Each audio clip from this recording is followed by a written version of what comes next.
Awal 2024, sektor jasa keuangan di Sulsel tumbuh positif. Otoritas Jasa Keuangan, OJK, mencatat kinerja industri jasa keuangan di Sulawesi Selatan pada Januari 2024 tumbuh positif dan stabil.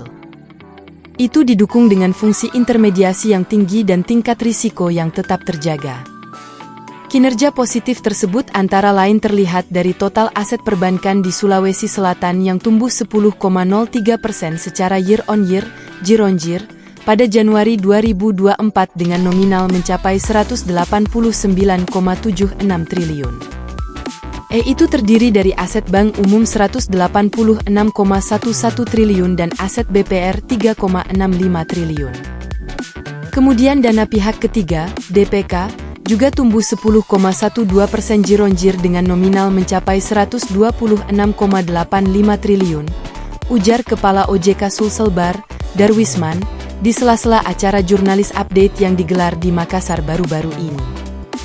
Darwisman menyebut, kredit yang disalurkan tumbuh tinggi sebesar 13,26% year-on-year dengan nominal mencapai 156,69 triliun. Selain itu, kinerja intermediasi perbankan Sulsel terjaga dengan loan to deposit ratio, LDR, 123,52% dan tingkat rasio kredit bermasalah berada di level aman yakni 3,04%. Tingkat risiko kredit perbankan di Sulawesi Selatan berada di bawah ambang batas, threshold, sebesar 5%. Berdasarkan kegiatan, NPL Bank Umum dan BPR masing-masing sebesar 304A dan 312, rincinya.